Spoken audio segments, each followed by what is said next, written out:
The little boy from Rosario Santa Fe has just pitched up in heaven.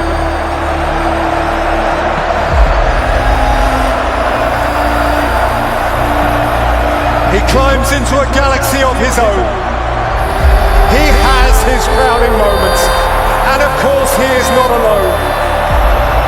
And one feels for Mbappe, who scored a World Cup final hat-trick and lost.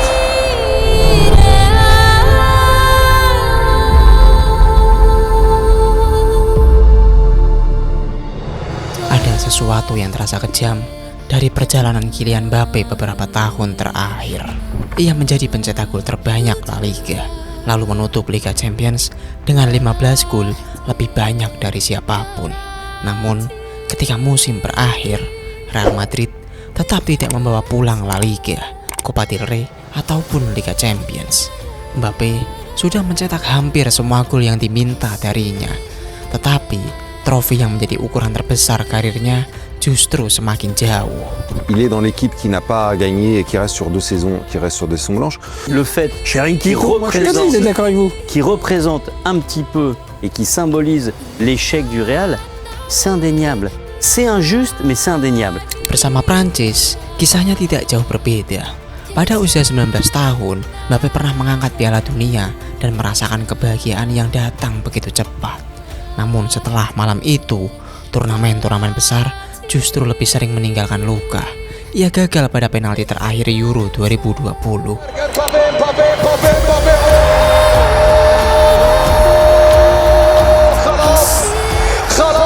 Datang sebagai kapten, tetapi tersingkir di Euro 2024.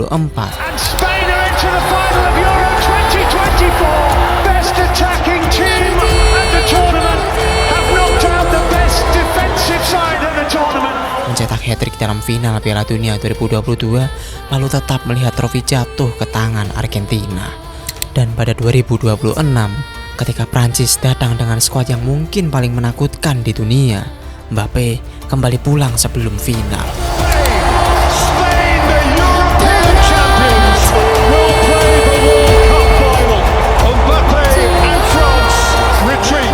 Dalam perjalanan ini, kita akan melihat mengapa gol-gol Mbappe terus bertambah sementara trofi terbesar justru semakin menjauh, dan bagaimana seorang juara dunia dipaksa hidup di bawah standar yang nyaris mustahil dipenuhi.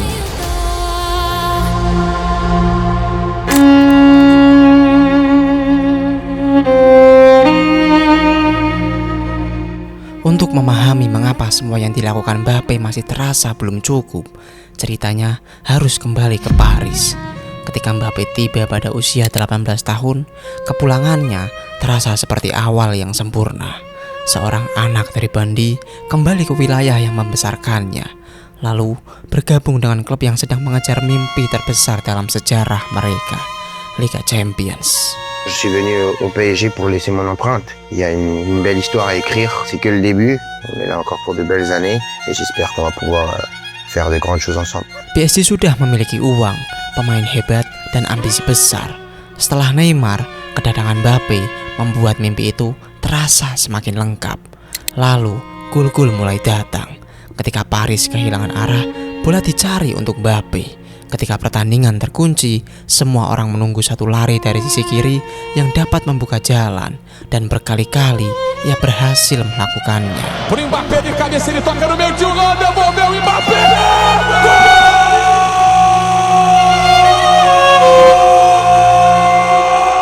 Pada 2020, PSG akhirnya mencapai final Liga Champions.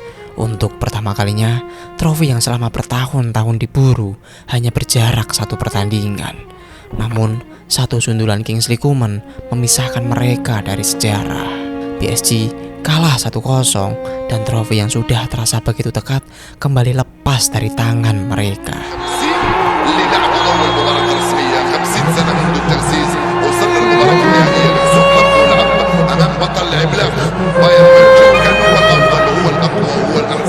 Mbappe meninggalkan lapangan dengan kepala tertunduk.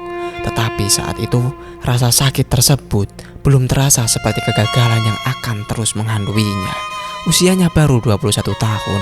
Final itu seharusnya menjadi awal dari sesuatu yang lebih besar. That's the life. That's like this. That's the football, and you have to accept that and to work to come back in the final and to win it. Karena itu, Paris tidak memilih mundur. Mereka justru menambah kekuatan. 1 tahun kemudian, Lionel Messi datang. Kini, PSG memiliki Messi, Neymar, dan Mbappe dalam satu lini depan. Namun semakin lama mereka bermain bersama, semakin jelas bahwa terlalu banyak kehebatan tidak selalu membuat sebuah tim menjadi lebih utuh. Messi membutuhkan bola untuk mengatur permainan. Neymar membutuhkan kebebasan untuk bergerak.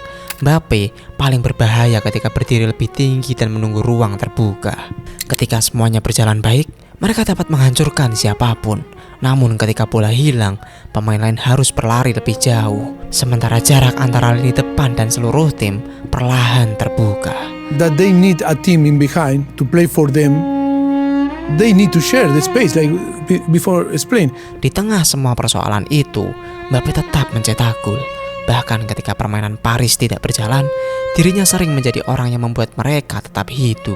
Namun tanpa disadari, setiap kali Mbappe menyelamatkan PSG, beban di pundaknya ikut bertambah. Selama Liga Champions belum datang, semua yang ia lakukan terasa belum cukup. Pour moi, il dessert son équipe, il rend pas meilleur les autres et surtout, il est pas bon, il est pas efficace. Il fait même déjouer quelques coéquipiers sur le coup. Coba bayangkan berada di posisi itu. Kita menjadi pencetak gol terbanyak sepanjang sejarah klub. Kita menghabiskan waktu 7 tahun lamanya dan mencetak ratusan gol. Namun ketika pergi, satu hal yang paling diinginkan klub masih belum berhasil kita berikan. C'est triste là parce que on est des gars qui ont essayé de tout donner, on a beaucoup bossé, on a tout consacré. Maintenant on n'a pas réussi. Mbappe membawa kegagalan itu bersamanya. Pada 2024, ia meninggalkan Paris dan bergabung dengan Real Madrid, klub yang sudah ia impikan sejak kecil. Mungkin di sanalah ia berharap semua pertanyaan bisa berhenti.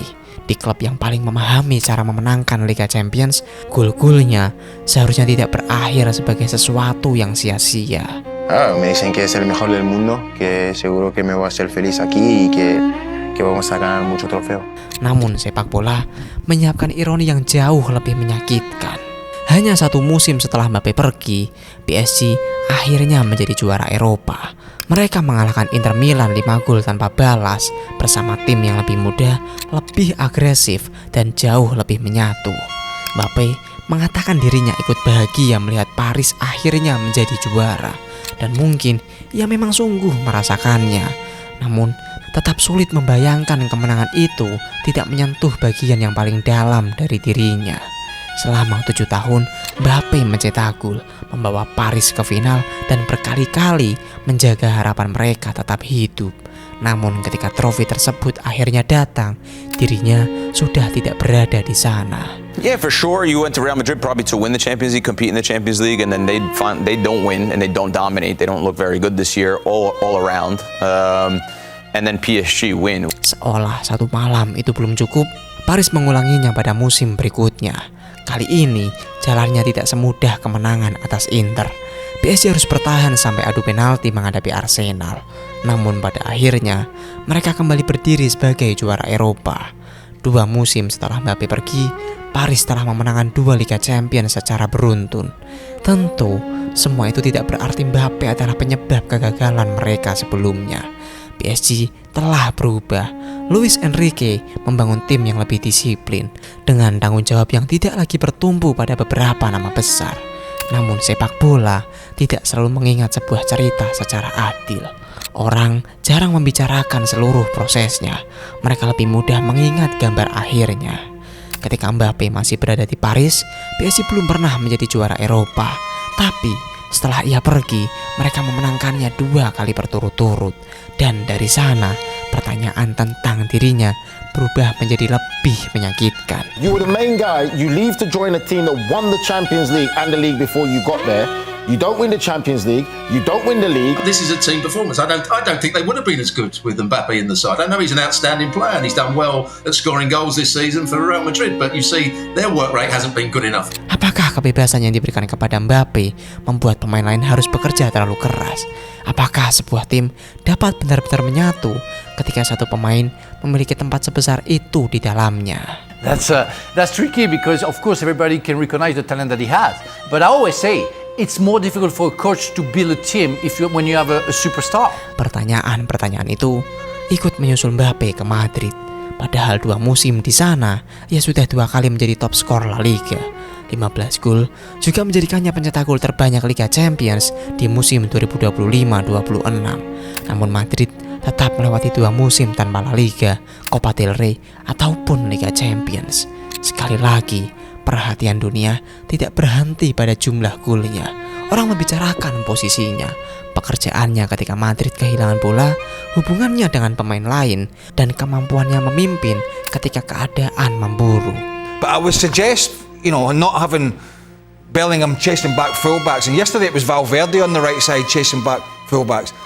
Just because the front two are not working hard enough is maybe where he has to start with this problem. Right, but I tell you what, every single thing we've said for the last 2 days, the problem looks like Mbappe. Dan mungkin disitulah rasa lelah menjadi Kylian Mbappe benar-benar terasa.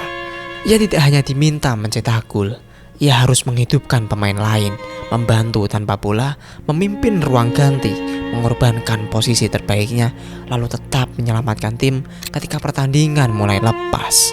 Ia diminta menjawab semua masalah, termasuk masalah yang tidak seluruhnya ia ciptakan. Ketika gol datang, orang menganggap itu memang sudah menjadi tugasnya. Namun, ketika trofi tidak datang, namanya menjadi tempat pertama bagi semua kesalahan untuk berhenti. Tapi, jauh sebelum semua beban itu melekat pada namanya, pernah ada satu musim panas ketika dirinya belum diminta menjadi jawaban atas segalanya.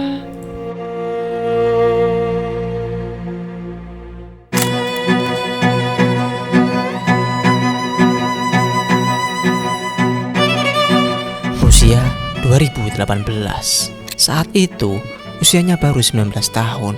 Ia datang ke Piala Dunia pertamanya tanpa ban kapten, tanpa kewajiban memimpin ruang ganti, dan tanpa membawa kegagalan besar yang harus ditebus. Prancis juga tidak memintanya menanggung semua itu. Di dalam tim, sudah ada Hugo Lloris yang menjaga ketenangan. Paul Pogba menjadi suara yang menghidupkan ruang ganti. Antoine Griezmann menghubungkan permainan, sementara Olivier Giroud bersedia bertarung di depan meski pekerjaannya tidak selalu berakhir dengan gol. Mbappe hanya perlu menemukan tempatnya di antara mereka, dan Didier Deschamps tahu persis di mana tempat itu berada. Ia tidak meminta Mbappe turun terlalu dalam untuk mengatur permainan, tidak memaksanya menyentuh bola dalam setiap serangan, bahkan tidak menuntutnya berdiri sebagai pusat dari semua yang dilakukan Prancis. C'est vrai que c'est un jeune joueur, mais qui a beaucoup de qualité. Il le prouve depuis plusieurs semaines, plusieurs mois. Deschamps hanya menunggu satu keadaan.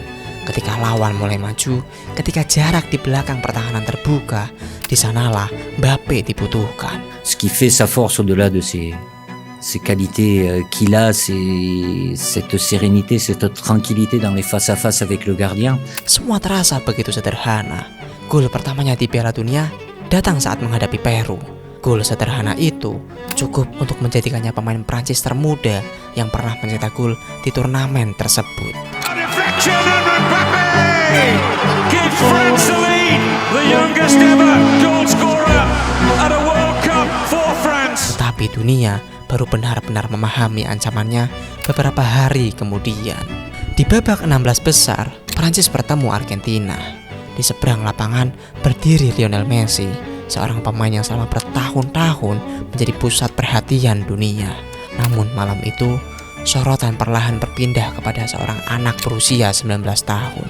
Pada awal pertandingan, Mbappe menerima bola jauh dari gawang Argentina. Di depannya terbentang ruang yang luas. Ia mendorong bola sekali, lalu mulai berlari. Para pemain Argentina yang semula berada di depannya tiba-tiba tertinggal. Mereka mencoba mendekat, menarik dan menghentikannya sebelum ia memasuki kotak penalti. Larinya berbuah pelanggaran dan penalti untuk Prancis. Mascherano won't get near him, and Mbappe down. It's a penalty for France. Satu momen itu sudah cukup untuk mengubah suasana pertandingan. Setelahnya, setiap kali Mbappe menerima bola, pertahanan Argentina mulai mundur lebih cepat. Mereka tidak hanya menjaga bola di kakinya, mereka mulai takut kepada ruang di belakang mereka sendiri. Lalu, 2 gol datang, 2 penyelesaian yang memastikan Prancis menang 4-3. Mbappe! Mbappe! The boy wonder has 2 for France. Mbappe tidak terlihat seperti pemain muda yang sedang menjalani Piala Dunia pertamanya. Ia bermain tanpa rasa takut, karena saat itu belum ada luka besar yang harus ia bawa. Belum ada pertanyaan tentang kepemimpinan, keseimbangan tim, atau trofi yang tak kunjung datang. Ia hanya bermain, dan mungkin itulah versi Mbappe yang paling bebas. Setelah Argentina, perjalanan mereka terus berlanjut. Uruguay dilewati, Belgia disingkirkan, hingga akhirnya Prancis berdiri di final melawan Kroasia. Mbappe kembali tidak perlu menguasai seluruh pertandingan. Ia hanya menunggu satu momen, dan ketika bola datang di depan kotak penalti, ia melepaskan tembakan rendah menuju sudut gawang. Pada usia 19 tahun, Mbappe sudah mencetak gol di final Piala Dunia. Here's Mbappe! Oh my word! The first teenage World Cup final goal! Beberapa menit kemudian, peluit akhir berbunyi. Ia memeluk rekan-rekannya, berlari di tengah hujan, lalu mengangkat trofi yang tidak pernah berhasil disentuh oleh banyak pemain hebat sepanjang hidup mereka. Seorang anak dari Bandi pulang sebagai juara dunia. Moment où tu soulèves la coupe, ça c'est le moment le plus fort, c'est le moment le plus marquant et c'est celui dont tu vas te rappeler toute ta vie. Rusia menjadi musim panas ketika semuanya datang terlalu cepat. Gol, pujian, dan trofi terbesar dalam sepak bola. Namun sejak malam itu, dunia tidak lagi menunggunya untuk tumbuh. Dunia hanya menunggu Mbappe untuk mengulanginya.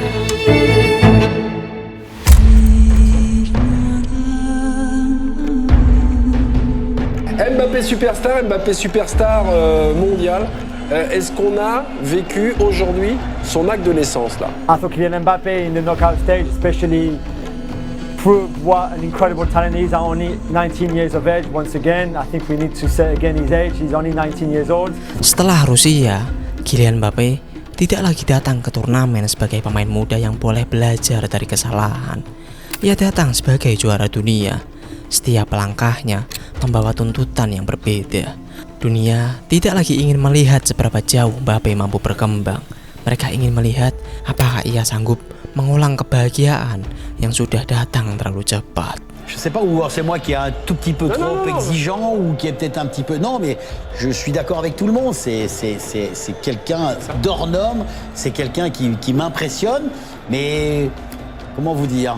Moi, je suis pas totalement convaincu. Luka pertama muncul di Euro 2020. Prancis menghadapi Swiss di babak 16 besar dan sempat unggul 3-1. Dengan skuad yang dipenuhi pemain bintang, pertandingan itu seharusnya sudah selesai. Namun Swiss tidak menyerah.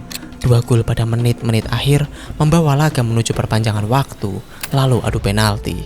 9 penendang pertama menjalankan tugasnya. Kemudian Mbappe berjalan menuju titik putih. Tendangannya mengarah ke sisi kanan. Yann Sommer menebaknya dengan tepat. Dalam beberapa detik, seluruh kegagalan Prancis seperti berhenti pada satu wajah.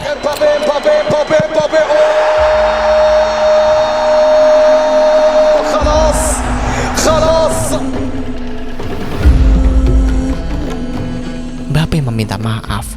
Ia mengakui kesalahannya dan mengatakan akan sulit tidur setelah malam itu. Namun sepak bola tidak selalu memberikan waktu untuk memisahkan tanggung jawab seorang pemain dari kegagalan seluruh tim. Prancis membuang keunggulan 2 gol. Pertahanan mereka runtuh, kesempatan-kesempatan lain terlewatkan. Tetapi gambar yang bertahan adalah Mbappe berdiri setelah penaltinya digagalkan. Ouais, c'est sûr, c'est dommage. Il a pas fait grand-chose sur. Il a rien fait grand-chose sur ces matchs. Et là, on attendait sur le tir au but. J'ai raté aucun tir au but parce que c'était impossible de regarder. Everybody that watches football knew him, but people, casual fans, especially Americans, like, holy cow, who's this guy? And he was 18, 19 years old at the time. After this tournament, Taylor, you're a striker. He really struggled. Beberapa bulan kemudian, Prancis menjuarai UEFA Nations League. Mbappe mencetak gol di semifinal dan final, seolah ingin membuktikan bahwa satu kegagalan tidak akan menghentikannya. Namun kemenangan itu tidak sepenuhnya menghapus luka. Euro dan Piala Dunia memiliki tempat yang berbeda dalam ingatan. Nations League memberi trofi, tetapi tidak mengembalikan perasaan yang hilang pada malam melawan Swiss. So it's all good and well to score as a second youngest player in a World Cup final. That has to continue year in, year out, every single year for a decade and a half. 3 tahun kemudian, Mbappe datang ke Euro 2024 sebagai kapten. Kini, ia bukan lagi pemain muda yang berjalan di belakang para pemimpin. Ia menjadi orang yang harus menjawab ketika permainan Prancis tidak berkembang. Pada pertandingan pertama, hidungnya patah setelah berbenturan dengan pemain Austria. Mbappe kembali dengan masker, tetapi sejak saat itu, dirinya tidak pernah benar-benar terlihat bebas. Prancis mencapai semifinal, namun serangan mereka berjalan berat. Mbappe hanya mencetak 1 gol dari penalti sebelum perjalanan mereka dihentikan Spanyol.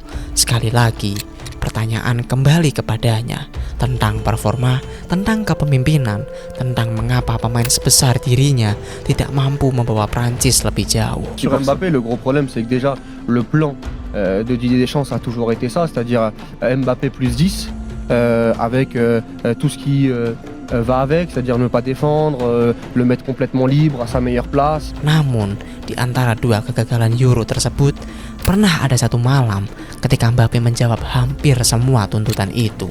Ia mencetak setiap gol yang dibutuhkan Prancis, berdiri ketika pertandingan terlihat telah berakhir, dan menolak menyerah sampai tendangan terakhir.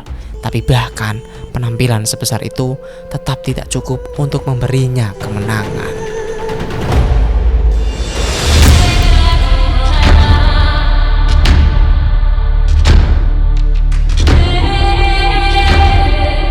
Qatar 2022, 4 tahun setelah mengangkat Piala Dunia, Kylian Mbappe kembali dengan tekanan yang tidak pernah ia rasakan di Rusia.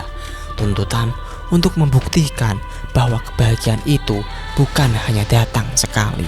Ia bukan lagi anak muda yang bebas berlari di belakang para pemimpin Prancis. Kini, beberapa dari mereka bahkan tidak berada di Qatar. Paul Pogba dan N'Golo Kante absen, Blaise Matuidi bahkan sudah tidak lagi masuk dalam rencana Didier Deschamps. Hugo Lloris masih mengenakan ban kapten, tetapi pusat harapan perlahan berpindah kepada Mbappe. Luka Euro juga belum benar-benar hilang dari ingatan. Dunia masih mengingat penalti yang digagalkan Yann Sommer. Karena itu, Qatar bukan sekedar kesempatan mempertahankan gelar. Bagi Mbappe, turnamen ini menjadi tempat untuk menjawab satu pertanyaan yang terus mengikutinya sejak Rusia. Apakah ia mampu membawa Prancis kembali ketika seluruh tekanan sudah berada di pundaknya? Jawabannya datang begitu cepat. Dalam 4 pertandingan pertamanya, Mbappe sudah mengoleksi 5 gol. To attack Denmark and look for Hernandez, who looks for Mbappe. Prancis tidak selalu bermain sempurna, tetapi selama dirinya berada di lapangan, mereka memiliki sesuatu yang tidak dimiliki banyak tim lain. Keyakinan bahwa satu momen dapat mengubah segalanya. Mereka melewati Inggris, lalu Maroko, dan kembali berdiri di final Piala Dunia. Di seberang lapangan, Argentina menunggu bersama Lionel Messi, seorang pemain yang sedang mengejar akhir sempurna bagi karirnya. Bagi Messi, malam itu adalah kesempatan terakhir untuk mendapatkan trofi yang belum pernah ia miliki. Tapi bagi Mbappe, malam itu adalah kesempatan untuk kembali ke tempat tertinggi. Kali ini, bukan sebagai anak muda yang mengikuti para seniornya, melainkan sebagai pemain yang diharapkan membawa seluruh negara bersamanya. Namun, selama hampir 80 menit, final itu berjalan menjauh darinya. Argentina bergerak lebih cepat, merebut lebih banyak bola, dan memaksa Prancis bermain dalam ketakutan. Setiap jalur menuju Mbappe ditutup. Ketika ia menerima bola, 2 pemain sudah menunggu. Ketika ia mencoba berlari, ruang di belakang pertahanan telah hilang. Prancis tertinggal 2 gol.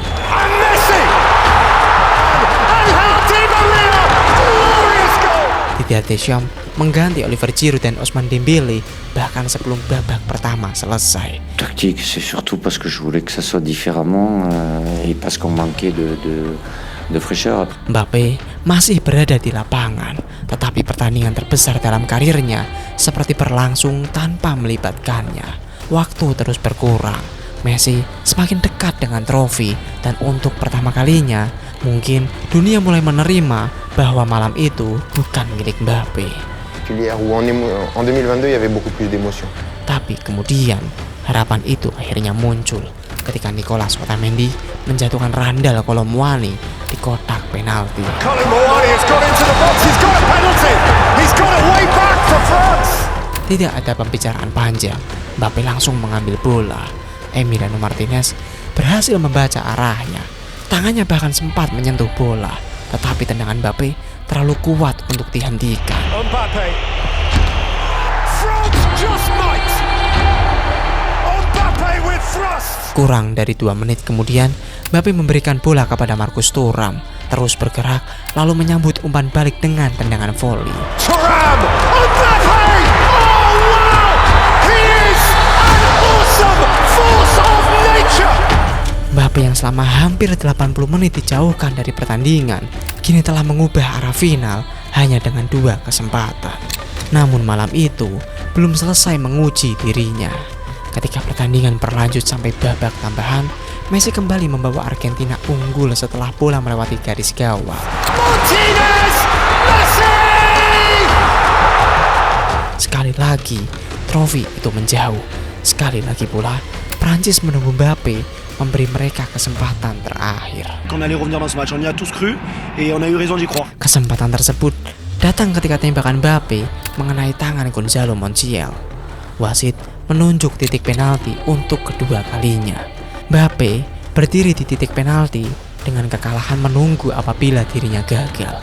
Namun sekali lagi ia menaklukkan Emi Martinez dan menyelesaikan hat-trick dalam final Piala Dunia. Mbappe. And France alive again. Namun laga itu masih menyimpan satu ujian terakhir. Pada adu penalti, Mbappe kembali menjalankan tugasnya. Untuk ketiga kalinya dari titik putih malam itu, tendangannya kembali masuk. And Mbappe rattles it in. On his day of no error. Setelahnya, ia hanya dapat berdiri dan melihat nasib Prancis berada di kaki rekan-rekannya.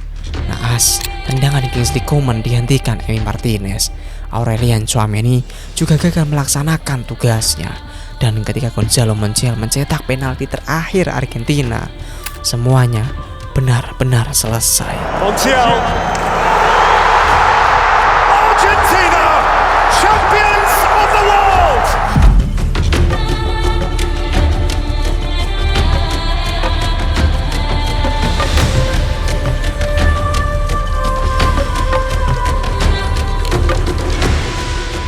Mbappe telah melakukan semua yang mungkin dilakukan seorang pemain dalam final.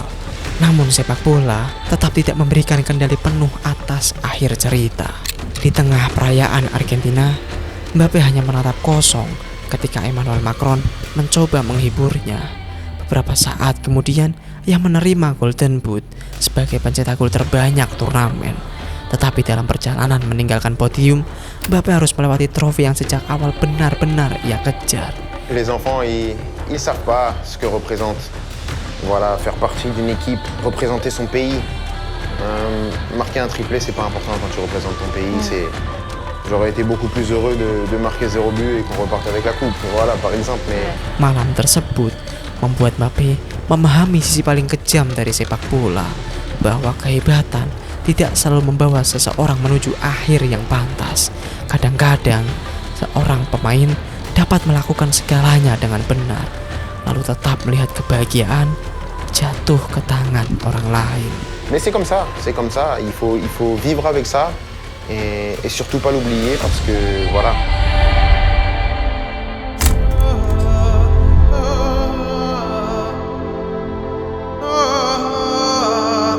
Piala Dunia 2026, 4 tahun setelah malam paling menyakitkan dalam karirnya, Kylian Mbappe datang sebagai kapten Prancis dan salah satu pemain paling berpengalaman di dalam tim. Kali ini, ia tidak kekurangan bantuan. Ousmane Dembélé datang sebagai peraih Ballon d'Or. Michael Olise menawarkan kreativitas, sementara Désiré Doué membawa keberanian dari generasi baru. Di belakang mereka ada William Saliba, Dayot Upamecano, dan Jules Koundé. Di atas kertas, Prancis memiliki hampir semua yang dibutuhkan untuk menjadi juara. Bagi Mbappé, Piala Dunia 2026 membawa sesuatu yang lebih pribadi. Qatar telah memberinya sepatu emas dan salah satu penampilan final terbaik sepanjang sejarah. Namun dari malam itu, masih ada satu urusan yang belum selesai. On va rejouer une Coupe du Monde et il faudra y penser pour essayer d'aller finalement gagner cette deuxième Coupe du Monde. Et que ça se repasse pas. Bien sûr, c'est l'objectif. Gol-gol kembali menyertai perjalanannya. Prancis melangkah melalui fase gugur tanpa banyak memberi kesempatan kepada lawan. Sementara Mbappé kembali berdiri di antara pencetak gol terbanyak turnamen. Sampai akhirnya perjalanan mereka kembali membawa Mbappé kepada Spanyol. Lawan itu membawa ingatan yang tidak menyenangkan. 2 tahun sebelumnya, Spanyol juga menjadi tim yang mengakhiri perjalanan Prancis di semifinal Euro 2024. Dan kini mereka bertemu lagi di semifinal dengan tempat di final Piala Dunia menjadi taruhannya. Mais il n'y en aura qu'une. Et on va tout faire pour que ça soit nous. Prancis datang membawa lebih banyak nama besar, namun Spanyol datang dengan hubungan yang lebih jelas di antara setiap pemainnya. Mereka mengetahui kapan harus menekan, kapan menahan bola, dan bagaimana menutup ruang sebelum Mbappé sempat menggunakannya. Tidak ada satu pemain yang diminta menyelesaikan seluruh masalah. Setiap orang memahami bagian kecil yang harus mereka kerjakan. Perlahan, Prancis mulai goyah. Tekanan Spanyol akhirnya memancing kesalahan. Lucas Digne gagal menghalau bola dengan sempurna. Ketika mencoba merebutnya kembali, kakinya justru menjatuhkan Lamine Yamal di dalam kotak penalti. Satu kesalahan ceroboh berubah menjadi hukuman besar setelah Michael Oyarzabal menuntaskan penalti dan membawa Spanyol unggul.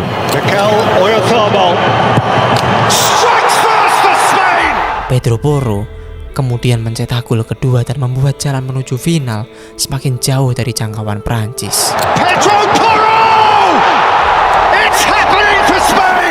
Prancis masih memiliki waktu, namun permainan mereka tidak pernah benar-benar kembali utuh. Setiap pemain mencoba menemukan jalan sendiri, sementara Spanyol terus bergerak sebagai satu kesatuan.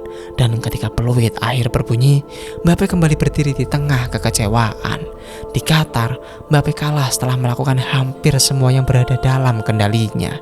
Kali ini, ia kalah karena seluruh kehebatan di sekelilingnya tidak pernah benar-benar bergerak sebagai satu kesatuan. Oh, of course. At the end of the day, you take all the glory when you win. When you don't win, you have to take. At the end, it's part of the game. It's part of my game. It's part of my life. Kekalahan itu membuat satu kalimat lama kembali terasa. 4 tahun sebelumnya, setelah kekalahan di Qatar, Mbappé mengunggah satu kalimat pendek. Kami akan kembali. Kalimat itu terdengar seperti janji untuk kembali ke final Piala Dunia, menuju tempat Prancis kehilangan segalanya, lalu menyelesaikan cerita yang tertunda. Pada 2026, jarak mereka tinggal satu pertandingan. Namun Spanyol kembali berdiri di tengah jalan. Tim yang menggantikan Prancis di semifinal Euro 2024 kini kembali menutup perjalanan mereka sebelum Mbappé sempat mendekati trofi yang pernah terlepas dari tangannya. And we didn't be at the level to go to the final. Mbappé memang kembali ke Piala Dunia, namun ia belum kembali ke pertandingan terakhir. Karena itu, kalimat yang ia tulis setelah Qatar masih belum selesai. Kami akan kembali, kini bukan lagi sekedar janji. Bagi Mbappé, kalimat itu telah menjadi hutang yang masih menunggu untuk dibayar. We ran the last miles like they meant everything. Kylian Mbappé bukan pemain yang kekurangan kemenangan. Pada usia 19 tahun ia sudah menjadi juara dunia.